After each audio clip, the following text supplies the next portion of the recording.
अस्सलाम वालेकुम व्यूवर्स। आज मैं आप लोगों के लिए बहुत जल्दी बनने वाली गुलाब जामुन की रेसिपी लेकर आई हूँ। ये बहुत जल्दी बन जाती है, मुश्किल से आधा घंटा लगता है इसे तैयार होने में और बहुत मज़ेदार भी होती है। इसको मैं पाउडर मिल्क के साथ बनाऊँगी, तो इस वीडियो को लास्ट तक ज़रूर देखिएगा। बहुत आसान रेसिपी है ये। अगर आप मेरे चैनल पर नए हैं तो मेरे चैनल को सब्सक्राइब करें और साथ ही साथ बेल आइकन को क्लिक करना ना भूलें। इससे मेरे आने वाली हर वीडियो की नोटिफिकेशन आपको सबसे पहले मिलेगी। मेरी वीडियोस अच्छी लगे तो उसको लाइक करें और इसको शेयर भी ज़रूर करें। तो चलिए आइए इसके इंग्रेडिएंट्स नोट कर लेते हैं। तो इसके लिए मैंने लिया है पाउडर मिल्क, किसी भी अच्छे ब्रांड का फुल क्रीम पाउडर मिल्क ले सकते हैं 1 कप। 1 अदद हमें अंडा चाहिए होगा। घी चाहिए हमें 1 टेबलस्पून। इलायची है हमारे पास 1 टीस्पून। इसके अलावा सूजी ली है मैंने 1 टीस्पून। मैदा है हमारे पास 2 टेबलस्पून। बेकिंग पाउडर है 1 टीस्पून लेवल। शीरा बनाने के लिए चीनी चाहिए 1 कप। पानी चाहिए हमें 1 कप। अच्छा, शीरा मैं कम बना रही हूँ क्योंकि थोड़ा सा शीरा मेरे पास पहले से ही रखा हुआ है, तो वो मैं आपको दिखा देती हूँ। जो भी मैं इस तरह की मिठाइयाँ बनाती हूँ, जो शीरा बचता है उसे मैं स्टोर कर लेती हूँ फ्रीज़र में। तो ये देखिए ये रखा हुआ है, ये 1 कप के बराबर है। और अब आप लोग चाहें तो थोड़ा ज़्यादा भी बना सकते हैं, इस क्वांटिटी को डबल कर लें। ये मेरे पास स्टोर हुआ हुआ है तो ये मैं यूज़ कर लूँगी। तो सबसे पहले हम शीरा बना लेंगे। इसके लिए मैंने चीनी ऐड कर दी एक पैन में और पानी भी साथ साथ ऐड कर दिया है। तो इसको बॉईल होने तक और चीनी डिज़ोल्व होने तक मैं पकाऊंगी। थोड़ी सी इलायची ऐड कर रही हूँ। दूसरी तरफ मैं डो बना लूँगी गुलाब जामुन का, इतना हमारा शीरा भी पक जाएगा। तो उसके लिए मैंने पाउडर मिल्क ले लिया है एक बोल में और साथ साथ जो ड्राई हमारे इंग्रेडिएंट्स थे सारे वो ऐड कर दिए हैं। इलायची भी ऐड कर दी है। आधी इलायची मैंने शीरे में यूज़ की है और आधी इसके अंदर यूज़ करी है। और ये सब चीज़ें मिक्स करने के बाद हम घी ले लेंगे और घी हमें जमा हुआ चाहिए, तो इस बात का ख्याल रखिएगा। और इसको मिक्स कर लूँगी अच्छी तरीके से। और इसका डो बनाने के लिए मैं अंडा इस्तेमाल कर रही हूँ। जो लोग अंडा नहीं खाना चाहते, एगलेस बनाना चाहते हैं इसको, तो वो लोग दूध के साथ भी इसका आराम से इसका डो बना सकते हैं। तो मैं मेरे ख्याल से 1/4 कप दूध इसके लिए काफ़ी रहेगा। थोड़ा थोड़ा सा ऐड करके बस आप डो बना लीजिए।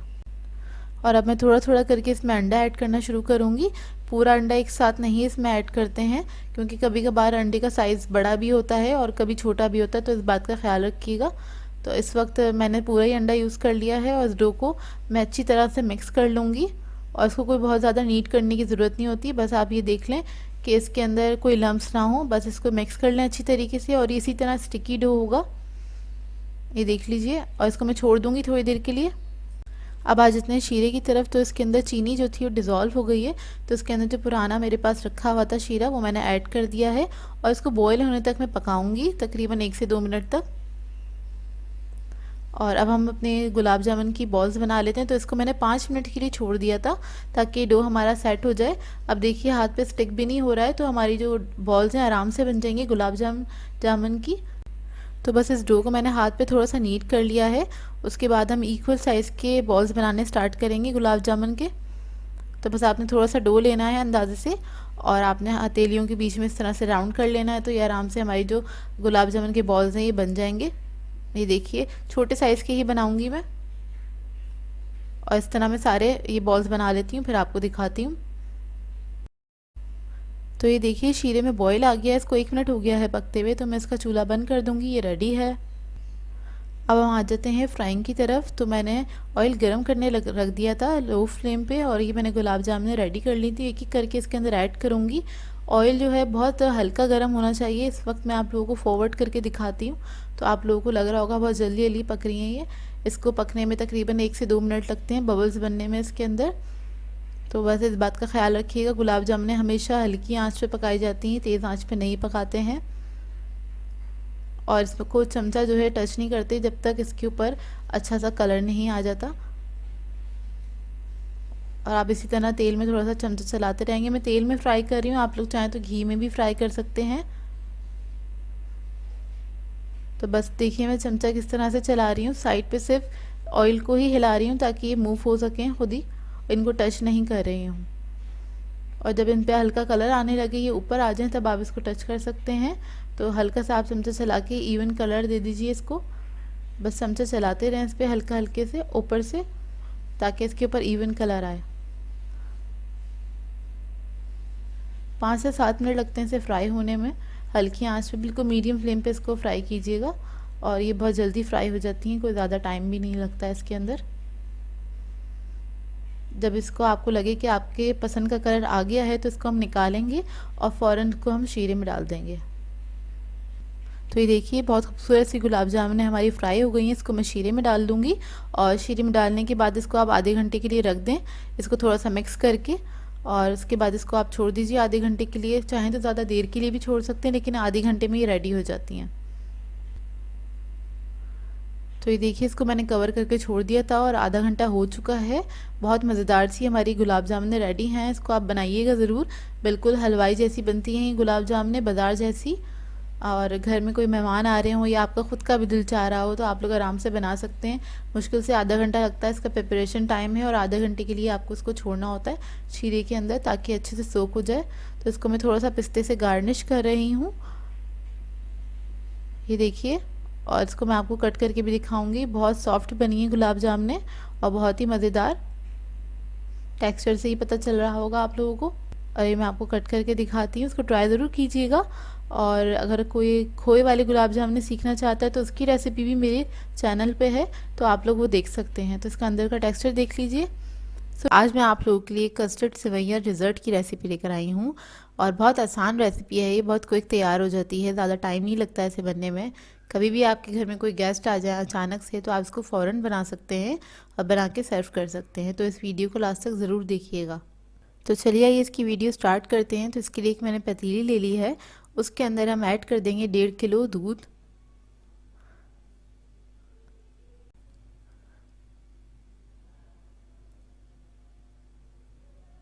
दूध ऐड करने के बाद इसके अंदर मैं शुगर ऐड करूँगी।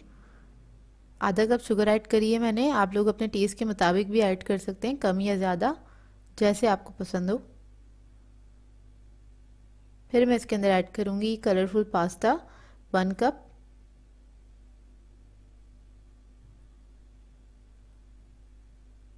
ये ऐड करने के बाद मैं ऐड करूँगी इलायची 1/2 टीस्पून और इसको अच्छे से मिक्स कर लेंगे। और फिर हम इसको पकने के लिए छोड़ देंगे लो मीडियम फ्लेम पे, जब तक अच्छे से एक बॉईल ना आ जाए और हमारा पास्ता थोड़ा सा गल जाए। बस ये पक रहा है और आपने बस चमचा चलाते रहना है इसमें थोड़ी थोड़ी देर में, क्योंकि पास्ता जो होता है वो स्टिक होने लग जाता है, चिपक जाता है, इसलिए बस आप हर थोड़ी देर में चमचा चलाते रहें। तो ये देखिए दूध को पकते हुए तकरीबन 10 से 12 मिनट हो गए हैं। ये लो मीडियम फ्लेम पे इसी तरह से पक रहा है। हम पास्ता चेक कर लेते हैं गला है कि नहीं, ये हमें फुल डन चाहिए। तो ये देखिए इसको मैं चेक कर लूँगी और ये पास्ता जो है बिल्कुल हमारा अच्छे से गल गया है। और अब हम इसमें ऐड करेंगे कस्टर्ड। तो मैंने कस्टर्ड पाउडर ले लिया था 2 टेबलस्पून, उसको मैंने थोड़े से दूध में डिज़ोल्व कर लिया था और वो हम इसके अंदर ऐड कर देंगे। मिक्स करते जाएं एक हाथ से और इसके अंदर ऐड कर दें ताकि इसमें कोई लम्प्स ना बने। और कस्टर्ड ऐड करने के बाद इसको जस्ट मैं 2 मिनट और पकाऊंगी कि अच्छे से थिक हो जाए।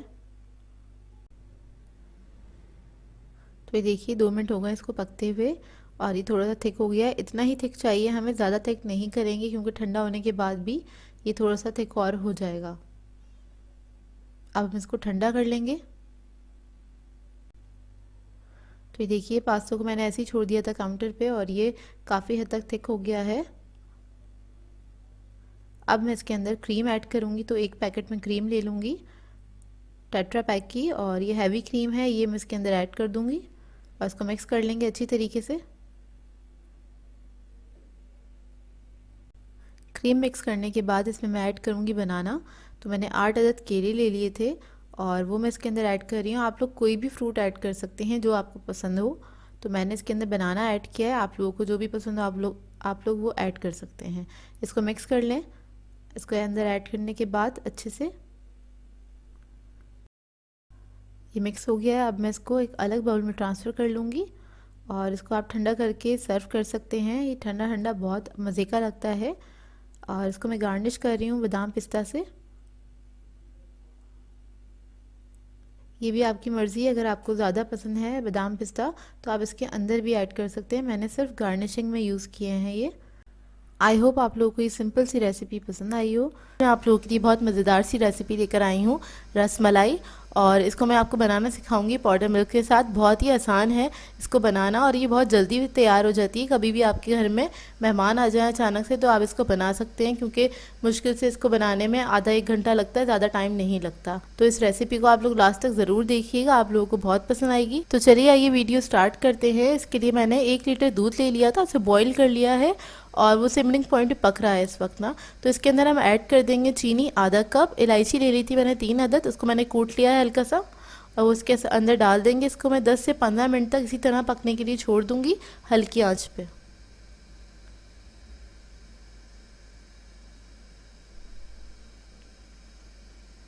अब आ जाते हैं इसके डो की तरफ। और तो उसके लिए हमें चाहिए पाउडर मिल्क लिया है मैंने 1 cup. Full cream powder milk है, किसी भी ब्रांड का आप लोग ले सकते हैं।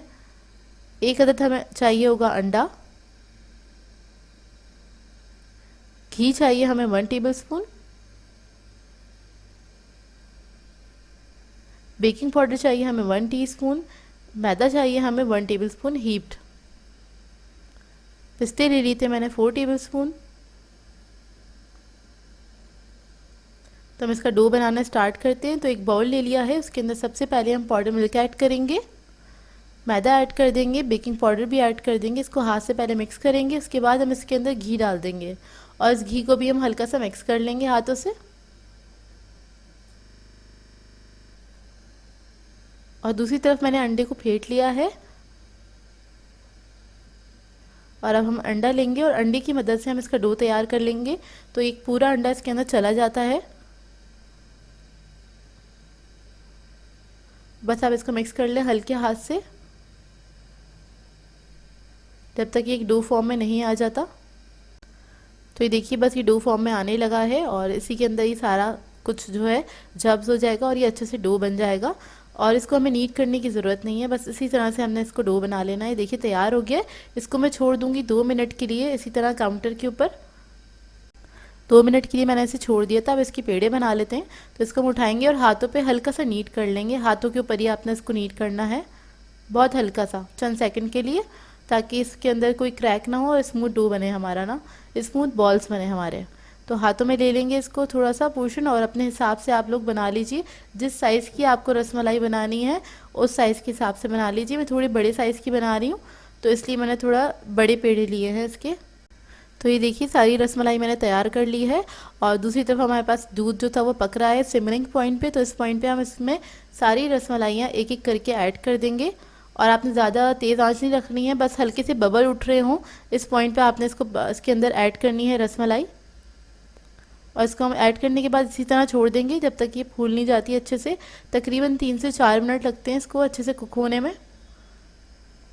तो ये देखिए ये साइज़ में थोड़ी बड़ी हो गई हैं और अब मैं इसको टर्न कर दूंगी। तो ये 2 मिनट पकाया है मैंने एक तरफ से, अब 2 मिनट हम दूसरी तरफ से पकाएंगे इसको।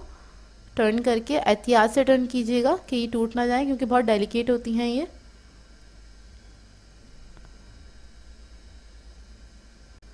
तो ये देखिए इन सबको मैंने टर्न कर दिया है और अब मैं इसको दोबारा से 2 मिनट के लिए पकने के लिए छोड़ दूंगी। उसके बाद आपको दिखाती हूँ।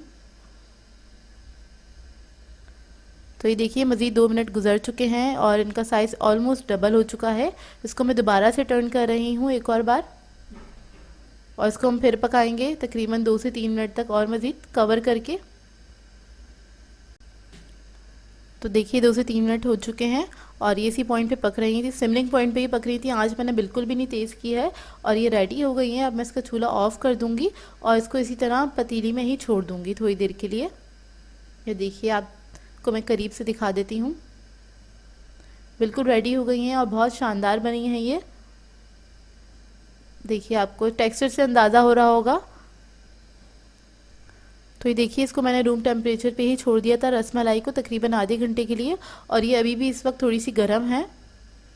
तो इसको मैं सर्विंग डिश में निकाल लूँगी और आप लोग इसको सर्विंग डिश में निकाल लीजिएगा एहतियात के साथ। उसके बाद आप इसको फ्रिज में रख दें और ये ठंडी हो जाए अच्छी तरीके से, 1 से 2 घंटे लगते हैं और उसके बाद आप इसको सर्व कर सकते हैं। बहुत जल्दी बनने वाला डिज़र्ट है और सभी को पसंद होती है रसमलाई, क्योंकि बहुत ज़्यादा सॉफ्ट होती है, बहुत ही मज़े की होती है। तो इस रेसिपी को ट्राई ज़रूर कीजिएगा और अपना फीडबैक ज़रूर दीजिएगा, बताइएगा ज़रूर कैसी लगी आपको ये रेसिपी। आज मैं आप लोगों के लिए शाही टुकड़ों की रेसिपी लेकर आई हूँ। ईद आने वाली है तो मैंने सोचा झटपट सा कुछ मीठा सिखा दें आपको। मेरे बनाने का तरीका थोड़ा सा डिफरेंट है, मैं थोड़ा सा अलग तरीके से बनाती हूँ ये, और आई होप आप लोगों को अच्छा लगेगा। बहुत आसान सी रेसिपी है। तो चलिए आइए हम इसके इंग्रेडिएंट्स नोट कर लेते हैं। इसके लिए हमें चाहिए ब्रेड के 8 स्लाइसेस लिए हैं मैंने। घी लिया है 1 कप, मैं असली घी यूज़ कर रही हूँ। आप लोग जो भी यूज़ करना चाहें कर सकते हैं, ऑयल में भी इसको फ्राई कर सकते हैं। आधा कप चीनी ली है। बादाम पिस्ते लिए हस्बे ज़रूरत, मैंने 4 टेबलस्पून लिए हैं। 3 अदद इलायची ली है, इसको मैंने कूट लिया है। कस्टर्ड पाउडर है 1 टेबलस्पून, वनीला कस्टर्ड पाउडर है 1 teaspoon sorry. Yellow food colour है, फ्यू ड्रॉप्स की ज़रूरत होगी हमें। इसके अलावा हमें दूध चाहिए, 750 ml लिया है, 3 पाव यानी कि, और इसको मैंने पकने रख दिया था। इसमें चीनी और इलायची डाल के इसको हम मज़ीद पकाएंगे, तकरीबन आधा घंटा हम इसको कुक करेंगे, थोड़ा सा ये रिड्यूस हो जाए। इतने हमारा दूध पक रहा है तो हम स्लाइसेस को कट कर लेते हैं। स्लाइसेस को हम इस तरह से बीच में से कट कर लेंगे, जिस तरह हम सैंडविचेस वगैरह कट करते हैं। और इसके कॉर्नर्स मैंने नहीं निकाले हैं, ये शाही टुकड़ों में अच्छे लगते हैं तो इसलिए नहीं निकाले हैं। हम जो स्लाइसेस हैं इनको हम फ्राई कर लेंगे। अच्छा, मैं असली घी यूज़ कर रही हूँ, असली घी में ज़्यादा मज़े के लगते हैं ये। तो अगर आप लोगों को नहीं पसंद है तो आप लोग नॉर्मल डालडा घी भी यूज़ कर सकते हैं। साइड पे देखिए दूध पक रहा है, उसमें ऐसे ऐसे आप चमचा चलाते चले जाएं। स्लाइसेस को हम फ्राई कर लेंगे, गोल्डन ब्राउन होने तक इसको हम फ्राई करेंगे। घी 1 कप से थोड़ा ज़्यादा मैंने इस्तेमाल किया था, अभी आप लोगों को 1 कप ही दिखाया। आप लोग चाहें तो कुछ लोग बहुत कम यूज़ करते हैं, मैं थोड़ा सा शैलो फ्राई कर रही हूँ। इसको आप डीप फ्राई भी कर सकते हैं स्लाइसेस को, तो मैंने शैलो फ्राई कर रही हूँ। तो इस तकरीबन मेरा 1.5 कप के करीब यूज़ हुआ था घी सारे स्लाइसेस फ्राई होने में। इसका आप कलर देख लें, इसको तकरीबन हमें इतना गोल्डन ब्राउन करना है, और उसके बाद हम इसको निकाल लेंगे। क्रिस्पी हो जाते हैं ये बिल्कुल, अलग प्लेट में निकाल के रख लेंगे। अब मैं इसी तरह सारे स्लाइसेस जो हैं उनको मैं फ्राई कर लूँगी। ये देखिए मैंने सारे स्लाइसेस को फ्राई कर लिया है, और दूध जो है हमारा अच्छा खासा गाढ़ा हो चुका है। आप देखिए इसको तकरीबन रिड्यूस हो चुका है काफ़ी हद तक। अब इसके अंदर थोड़ा सा कलर ऐड कर रही हूँ, जितना आपको येलो कलर पसंद है उतना आप इसमें ऐड कर सकते हैं। 4 to 5 ड्रॉप्स ही मैंने यूज़ करे हैं।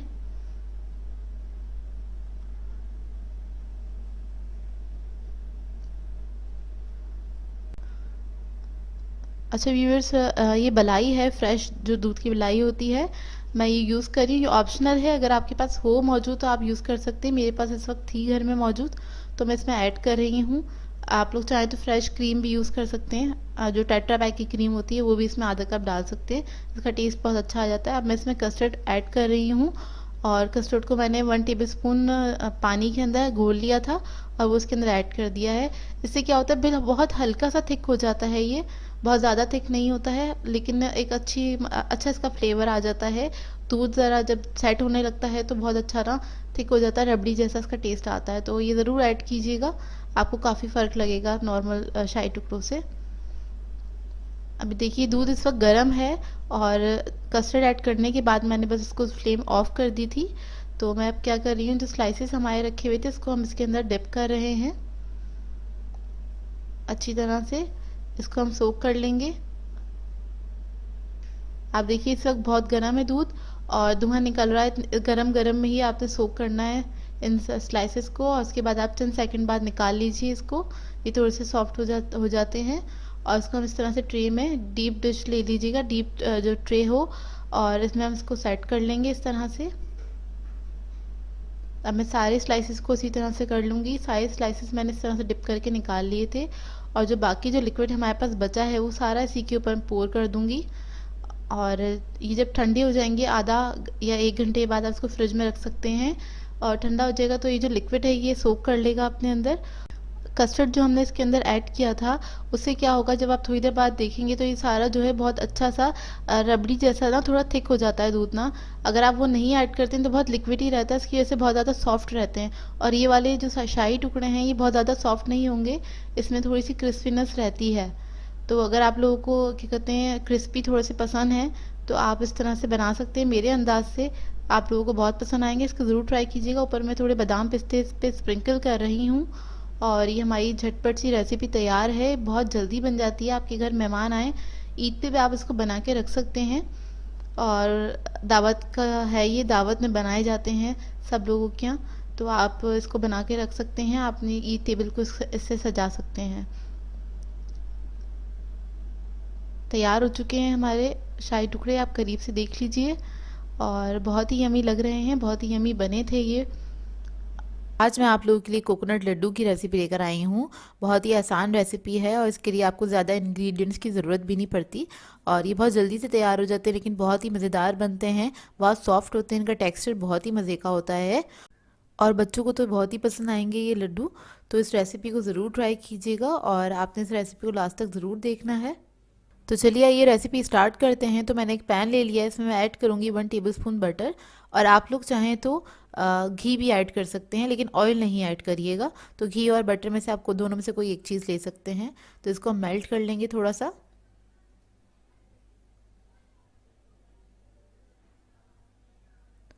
जब ये मेल्ट हो जाएगा तो मैं इसके अंदर ऐड करूँगी कोकोनट 200 ग्राम। तो ये मैंने ऐड कर दिया है, ये तकरीबन 2 कप के बराबर है। तो अब हम इसको भूनेंगे हल्का सा और तकरीबन 3 से 4 मिनट तक हम इसको भूनेंगे, बिल्कुल लो मीडियम फ्लेम पे। ज़्यादा तेज़ आंच नहीं रखिएगा, नहीं तो कोकोनट बहुत जल्दी जल जाता है और उसका टेस्ट बिल्कुल ख़राब हो जाएगा।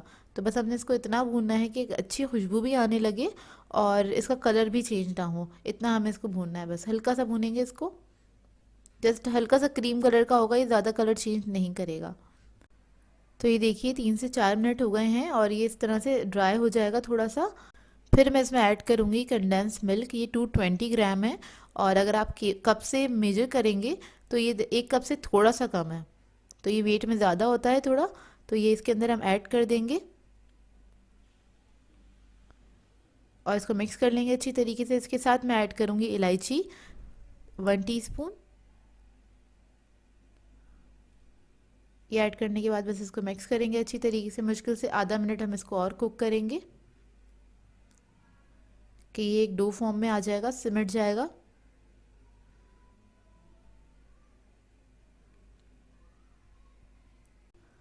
तो देखिए बस इसको मिक्स कर रही हूँ और ये सिमटना स्टार्ट हो रहा है और आपने मुस्तकिल चमचा चलाते रहना है। आधे मिनट से ज़्यादा नहीं कुक करेंगे। देखिए किस तरह से ये सिमट गया है। तो अब मैं इसके अंदर मिल्क ऐड करूँगी तकरीबन 4 टेबलस्पून के बराबर और मिल्क ऐड करने के बाद इसको मैं मिक्स कर लूँगी अच्छी तरीके से। और मिक्स करने के बाद हम फ्लेम ऑफ कर देंगे। तो ये हमारा मिक्सचर रेडी है। तो ये देखिए कोकोनट के मिक्सचर को मैंने 3 इक्वल अमाउंट में डिवाइड कर दिया है और इसके अंदर मैं कलर ऐड कर रही हूँ। और ये आपने गरम गरम हो जब भी आपने कलर ऐड करना है। तो एक में मैंने ग्रीन कलर ऐड किया है और एक में मैंने रेड कलर ऐड किया। तो ग्रीन कलर मेरे पास लिक्विड में नहीं था, ना ही जेल में था, तो मैंने पाउडर फॉर्म में जो मेरे पास था वो मैंने ऐड कर दिया है। तो इसको बस मैं मिक्स कर रही हूँ, मतलब आप दोनों कलर यूज़ कर सकते हैं, ज़रूरी नहीं है कि जेल कलर ही हो तो वही आप यूज़ करेंगे। बस पाउडर फॉर्म का जो कलर होता है उसको मिक्स करने में थोड़ी सी परेशानी होती है, थोड़ा सा देर से मिक्स होगा बस वो। तो ये देखिए इसको भी मिक्स कर रही हूँ अच्छी तरीके से। गरम गरम होगा तो अच्छे से कलर इसमें मिक्स हो जाएगा। तो ये देखिए कितना प्यारा सा ग्रीन कलर हमारा रेडी हो गया है और रेड कलर भी हमने रेडी कर दिया है। और अब इसके हम लड्डू बनाना स्टार्ट करेंगे। तो मैं 1 टेबलस्पून अमाउंट में ले लूँगी ये मिक्सचर और इस तरह से हम लड्डू बना लेंगे। और इस वक्त ये बिल्कुल हल्का गर्म है, ज़्यादा तेज़ गर्म नहीं है कि मैं इसको आराम से हैंडल कर सकती हूँ। उसके बाद हमने लिया है कोकोनट 50 ग्राम और इसके अंदर हम इसको इस तरह से कोट कर देंगे। तो ये देखिए हमारे लड्डू जो हैं बिल्कुल रेडी हो जाएंगे और इसको आप एक एयर टाइट जार में करके रख सकते हैं आराम से। 4 से 5 दिन आराम से रह जाते हैं ये। और आपने इसको बाहर ही रखना है, फ्रिज में नहीं रखिएगा। फ्रिज में रखेंगे तो ये टाइट हो जाएंगे, तो खाने में मज़ा भी नहीं आएगा। और इसको आपने रूम टेम्परेचर पे ही रखना है। तो ये देखिए मैंने सारे लड्डू रेडी कर लिए हैं, कितने प्यारे लग रहे हैं, इनका कलर बहुत अच्छा लग रहा था। और ये खाने में तो वैसे ही बहुत मज़ेदार होते हैं। तो आप इस रेसिपी को ट्राई ज़रूर कीजिएगा और अपना फीडबैक ज़रूर दीजिएगा मुझे। मैं आपको कट करके दिखाती हूँ, आपको अंदाज़ा होगा इसके टेक्सचर से ये कितना सॉफ्ट बना है। ये देखिए, और बहुत छोटी सी रेसिपी है, जल्दी से ट्राई करके मुझे फीडबैक दे सकते हैं। सो व्यूअर्स, अगर आप लोगों को मेरी रेसिपीज़ अच्छी लगती हैं तो मेरे चैनल को सब्सक्राइब करें, लाइक करें, कमेंट ज़रूर किया करें, शेयर भी ज़रूर किया करें अपने फ्रेंड्स के साथ, फैमिली के साथ। तो मुझे अपनी दुआ में याद रखिएगा। अल्लाह हाफ़िज़।